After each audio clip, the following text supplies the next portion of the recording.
is, again, the situation is I don't know how to define the future action of compounds of which I already know the action, because that's present. And if I don't know the action, I can't talk about what they will do. So I'm in this interesting twilight area of how to address this question. So having taken those things that will be interesting in the future that are known now, let me kind of round out to things that are not known now but will be known in the future.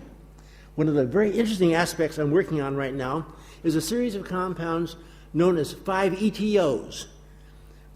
It's interesting to know how long it takes this to get in the literature, because only the parent compound is in the literature. These are 5-ethoxytryptamines.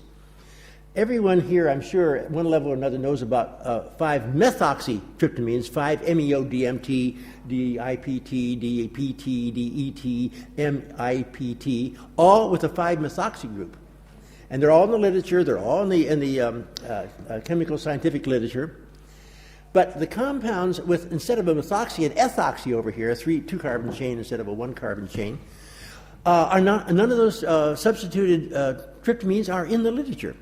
So here's a case where there's not a single known compound. They have never been made. I'm in the process of making them. I'm in sort of an amide in-between stage of making them. But I have, in my own experience, every confidence that they're all going to be active compounds. So how do I talk about them? I can tell you what their structures are. I can tell you how I'm making them. But I can't tell you what their action is because they're not yet been explored. If I do make them, I intend to make them. I've been diverted by a book I'm writing in between, but my laboratory work is going to start up again in this particular area. If I do make them, do I publish them? Of course. But if I publish them, and if I publish them in a book like PCAL or TCAL, along with Anne, if I publish in a book, the book is by definition fiction. So for example, PCAL and TCAL, I sent them to Chem Abstracts because of all the chemistry in the latter half of the 2 books. They didn't put any of it in Chem Abstracts because it's fictional. They put in fact. So there's an interesting twilight there of the distinction of the present, the past, the future. Fact, fiction, is it real? I've been talking to a number of people here at the meeting. There have been people coming up to me and say, you know, if you put a Whoosy group at this position instead of that position, you have a compound that's twice as active. Was that fascinating? May I use your name? Oh, no. I just soon not be identified with the compound. What are you supposed to do with this kind of information? I would like to put it in a book, put it in a paper, maybe put it in a review article of some kind, but I can't document it because the person who invented it chooses not to be identified with it. Therefore, it's anonymous. Well, it's maybe not even real. There's no way of pursuing it and documenting the thing because you can't put a tangible identifier on it. So, on that basis, I will talk a little bit about the 5-ethoxytryptamines, a beautiful collection of compounds. Haven't been made yet, but that's all right. A beautiful collection of compounds. You have the 5-methoxy-DMT and 5-ethoxy-DMT, I should say. It's the 5-methoxy is well known, but the 5-ethoxy is not.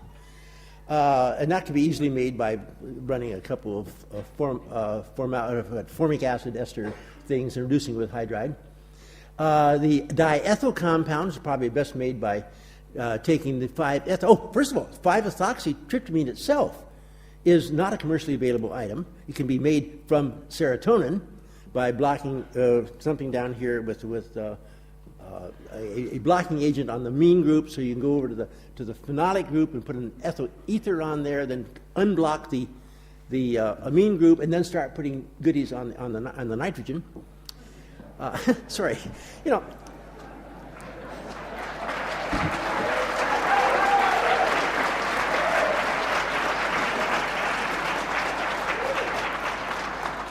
It's difficult to talk about chemistry without waving your arms in the air. I have found that's... Anyway, on the nitrogen, that's over this, and, well, actually it should be on this. If you look at the molecule this way, the nitrogen's out over here, the way I like looking at tryptamines, and put diethyl out there, you'd have the 5-ethoxy, 5-ETO-DET. Put the isopropyls out there, you have 5-ETO-DIPT. Put the methyl isopropyl out there, you have 5-MeO, 5-MIPT, 5-ETO-IPT. MIPT, 5-ETO-MIPT, I'm sorry about that.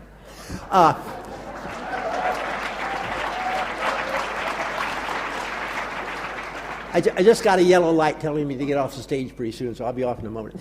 But here are 1, 2, 3, 4 compounds. They've never been made. I'm in the process of making them. They've never been tasted, of course, because they have never existed. So you taste them, as always, a little bit at a time, then build up a little bit more, and finally you get up to something, ooh, that's kind of an interesting compound. I think I'll go a little more slowly, but I think I'll pursue it.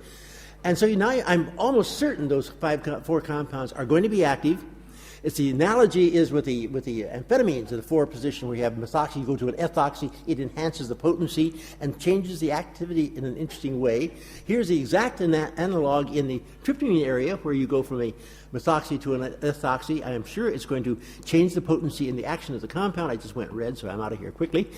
So I don't know, hang around. I will find them, I will make them, publish their activity, and if I publish it in the 3rd book, of course, it'll be fictional, so it won't go into the literature. It's going to be fascinating to see what the future is going to bring in this area. Thank you very much.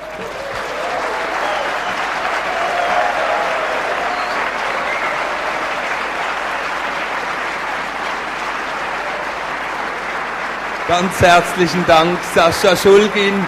Auch das war sicher eine Herausforderung für die Übersetzer.